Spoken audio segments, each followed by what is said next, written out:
आज 27-28च्या दरम्यान मध्ये ह्या 3 दिवसामध्ये तुमच्याकडे पाऊस येणार आहे म्हणून हा अंदाज लक्षात यायचा. तर त्याच्यानंतर म्हणजे हे पाऊस काय होईल हे तुम्हाला 2-3 दिवस पडेल.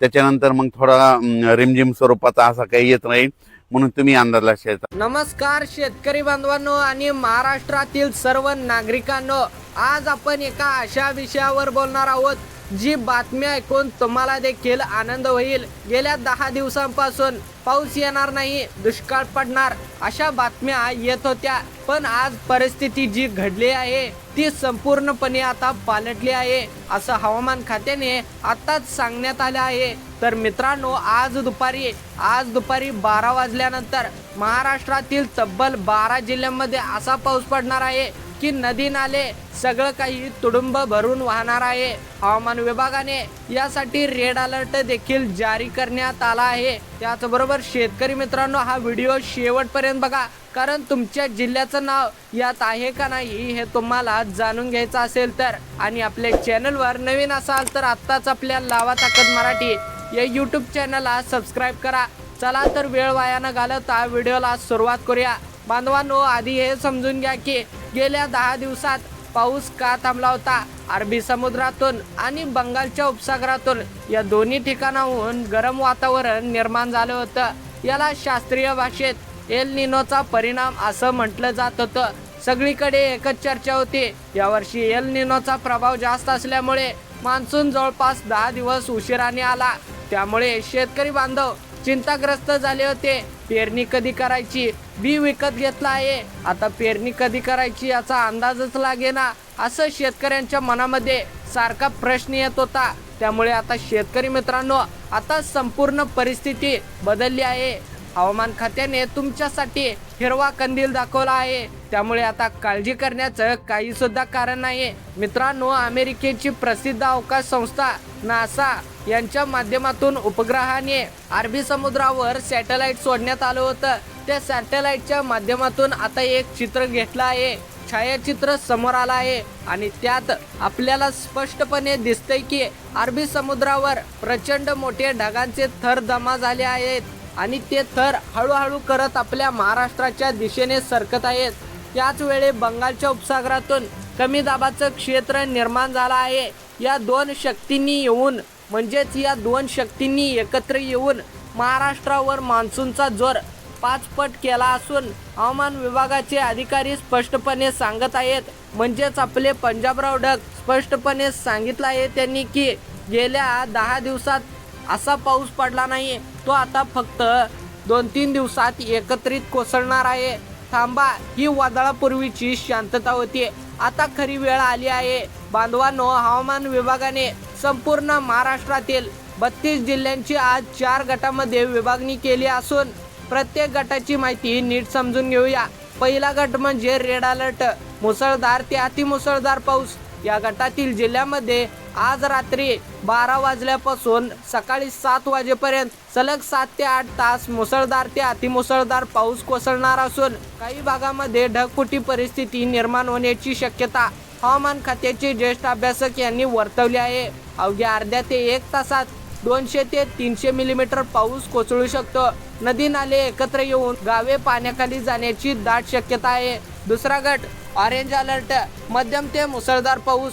या जिल्ह्यामध्ये विजांच्या कडकडाटासह मध्यम ते मुसळधार पाऊस पडेल. संपूर्ण जमीन पूर्णपणे ओली होईल आणि पेरणीसाठी हा पाऊस अत्यंत फायदेशीर ठरणार आहे. तर शेतकरी मित्रांनो, जर तुमचा देखील जिल्हा ऑरेंज अलर्टच्या यादीमध्ये असेल तर तुमच्यासाठी पेरणी उद्यापासून केली तरी चालेल, कारण तुम्हाला आता जेवढा हवा आहे तेवढा पाऊस तुमच्या जिल्ह्यामध्ये आता पडलेला आहे. तिसरा गट म्हणजे येलो अलर्ट, वादळी वारे आणि हलका पाऊस. या भागात आभाळ येईल, वादळी वारे सुटतील, पाऊस मात्र हलका ते मध्यम स्वरूपाचाच राहील. चौथा गट कोरडे वातावरण. या जिल्ह्यामध्ये 10 जुलैपर्यंत पावसाचा एकही थेंब पडणार नाही, फक्त आभाळ येईल आणि कोरडे वारे वाहतील. या जिल्ह्यातील शेतकऱ्यांनी पेरणीची घाई करू नये हे सांगण्यात आले आहे. त्याचबरोबर आता सांगतो प्रत्येक भागाची परिस्थिती. कोकण आणि घाटमाथा परिसर रेड अलर्ट. रायगड जिल्ह्यात गेल्या 10 वर्षातील सर्वात भीषण पावसाची नोंद होण्याची दाट शक्यता आहे. पूर परिस्थिती गंभीर होण्याची भीती आहे. रायगडमधील नागरिकांनी नदीकाठी राहू नये. कोल्हापूर जिल्ह्यातील पंचगंगा नदीची पातळी म्हणजेच पाण्याची पातळी अचानक वाढण्याची शक्यता आहे. कोल्हापूरकरांनो सावध राहा. रत्नागिरी आणि सिंधुदुर्गमध्ये वादळी वाऱ्यांचा वेग प्रचंड वाढणार असून समुद्राला उधाण आल्याने मुसळधार सरी कोसळतील. मासेमारी करणाऱ्यांनी आज समुद्रात जाऊ नये हे विशेष सांगणे आवश्यक आहे. त्याचबरोबर मध्य महाराष्ट्र ऑरेंज अलर्ट. शेतकरी मित्रांनो, हाच ऑरेंज अलर्ट तुमच्यासाठी खास फायदेशीर ठरणार आहे. त्यामुळे व्हिडिओ शेवटपर्यंत बघा, लक्षपूर्वक ऐका. पुणे जिल्ह्यातील जुन्नर आणि घाटमाता परिसरात काल 2 तासात एका गावाला पाण्याने वेढले. आज ही अशीच परिस्थिती जुन्नरमध्ये होणार आहे. त्यामुळे जुन्नरकरांनी अत्यंत सावधान राहावे. सोलापूर जिल्ह्यात मुसळधार पावसामुळे उन्हाळी पिकांचे नुकसान होण्याची शक्यता आहे. नद्यांना पाणी येण्याची शक्यता आहे. मराठवाडा ऑरेंज अलर्टवर आहे. लातूर जिल्ह्यात सन 2025 म्हणजेच मागच्या वर्षी जसा ढगफुटीचा अनुभव आला तशाच प्रकारचा इशारा हवामान खात्याने आता देखील दिला आहे. त्यामुळे लातूरकरांनो रात्री अजिबात गाफील राहू नका. बीड जिल्ह्यात गेल्या 2-3 दिवसापासून ढगफुटी आणि मुसळधार पावसासोबत विजांचा कडकडाट होत आहे. आज रात्रीही हीच परिस्थिती राहण्याची दाट शक्यता आहे. छत्रपती संभाजीनगर जिल्ह्यात अचानक पूर येण्याचा धोका असून प्रशासनाने नागरिकांना सुरक्षित स्थळी जाण्याचे आवाहन केले आहे. आता तिसरा येल्लो अलर्ट विदर्भमध्ये आहे बघा. बुलढाणा जिल्ह्यात वादळी वाऱ्यासह पावसाचा जोर आज रात्री दुप्पट होणार आहे. जळगाव जिल्ह्यात नदी नाले एकत्र आल्याने सकल भागात पाणी साचण्याची शक्यता आहे. घरात राहा शेतकरी मित्रांनो, त्यामुळे रात्री घराबाहेर जाऊ नका. नदी नाल्यामध्ये पाणी आले आहे का नाही ते तपासण्यासाठी बाहेर पडू नका. बांधवांनो, आता सर्वात महत्त्वाचा भाग शेतकरी मित्रांसाठी. गेल्या 10 दिवसांपासून पेरणीची चिंता होती. जमीन कोरडी होत बी बियाणे खरेदी करायची की नाही याचा प्रश्न पडला होता. आता त्या सर्व चिंता संपल्या आहेत. ज्या जिल्ह्यामध्ये रेड अलर्ट आहे त्या जिल्ह्यामध्ये आज रात्री आणि उद्या सकाळपर्यंत जमीन संपूर्णपणे ओली होणार आहे. पेरणी योग्य पाऊस पडणार आहे. परंतु एक महत्त्वाची गोष्ट लक्षात ठेवा, पाऊस जास्त असेल तर लगेच पेरणी करू नका. पाऊस थांबल्यानंतर जमिनीत ओल व्यवस्थित मुरू द्या, मगच पेरणी करा, अन्यथा बी वाहून जाण्याचा धोका आहे. ऑरेंज अलर्ट असलेल्या जिल्ह्यामध्ये पाऊस पेरणीसाठी अत्यंत उत्तम आहे. जमीन मशागत झाली असेल तर 2-3 दिवसात पेरणी करता येईल. येल्लो अलर्ट असलेल्या जिल्ह्यामध्ये अजून थोडी वाट पाहावी लागेल. पाऊस अपुरा असेल तर पेरणी केलेलं बी उगवणार नाही. आणि ज्या जिल्ह्यामध्ये 10 जुलैपर्यंत पाऊस नाही त्या जिल्ह्यामध्ये घाईघाईत पेरणी करू नका. 10 जुलैनंतर चांगला पाऊस पडेल असं हवामान खात्याचे अभ्यासक पंजाबराव डक यांनी सांगितलं आहे.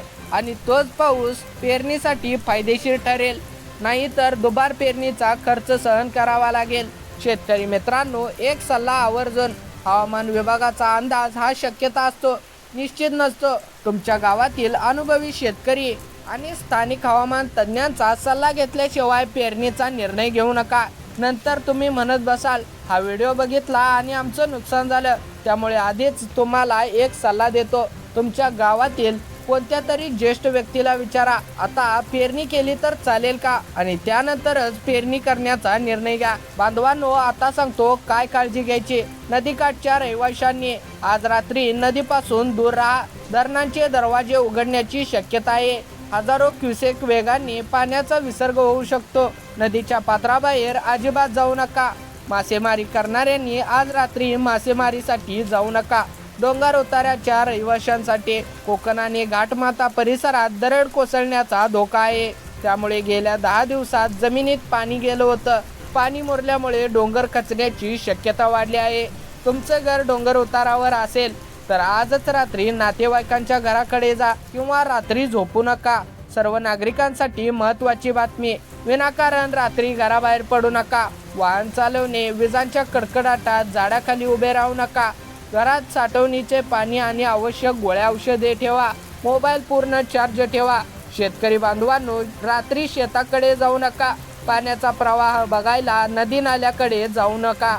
जाणे टाळा. प्रशासनाने NDRF आणि आपत्कालीन पथके सज्ज केली आहेत. कोणत्याही अडचणीत जिल्हा आपत्कालीन क्रमांकावर फोन करा. बांधवांनो, आता पाहूया पुढील 10 दिवसांचं चित्र काय असणार आहे. हवामान विभागाच्या ताज्या माहितीनुसार जून महिन्याचा हा शेवटचा आठवडा म्हणजे पुढचे 4-5 दिवस ते जुलै महिन्याचा पहिला आठवडा संपूर्ण महाराष्ट्रात पावसाचा धुमाकूळ असणार आहे. समुद्र सपाटीपासून वाऱ्यांची दिशा गुजरात ते कर्नाटक किनारपट्टीपर्यंत तीव्र असल्याने अरबी समुद्रातून सतत बाष्प महाराष्ट्रावर येत राहील. पुढील 4 ते 5 दिवस कोकण आणि घाटमाथ्याला पावसापासून सुटका नाही. जुलैच्या पहिल्या आठवड्यात मराठवाडा आणि विदर्भातही पाऊस सक्रिय होईल. त्यामुळे ज्या शेतकऱ्यांच्या जिल्ह्यात आता पाऊस नाही त्यांनी निराश होऊ नका. पाऊस येणारच आहे, थोडी वाट पहा. यावर्षी एल निनो होता असं सांगण्यात आलं होतं, तरी देखील जुलै आणि ऑगस्ट या 2 महिन्यामध्ये जास्तीत जास्त पाऊस पडणार आहे. त्यामुळे शेतकरी बांधवांनो कोणतीही काळजी करू नका. शेतकरी मित्रांनो स्वतःची काळजी घ्या, आपल्या कुटुंबाची काळजी घ्या आणि शेजाऱ्यांना या माहितीपासून वंचित ठेवू नका. हा व्हिडिओ तुमच्या गावातील प्रत्येक शेतकऱ्याला प्रत्येक घरापर्यंत पोहोचवा. शेअर करा, फॉरवर्ड करा, कारण एक शेअर कोणाचा तरी जीव वाचवू शकतो. आणि अशाच प्रकारच्या हवामानाच्या ताज्या आणि अचूक बातम्यांसाठी आताच आपल्या लावा ताकद मराठी या यूट्यूब चॅनलला सबस्क्राईब करून बेलचं बटन दाबायला विसरू नका, जेणेकरून प्रत्येक व्हिडिओची सूचना तुम्हाला लगेच मिळेल. धन्यवाद शेतकरी मित्रांनो. भेटूया पुन्हा एकदा अशाच माहितीपूर्ण व्हिडिओमध्ये. तोपर्यंत जय हिंद, जय महाराष्ट्र.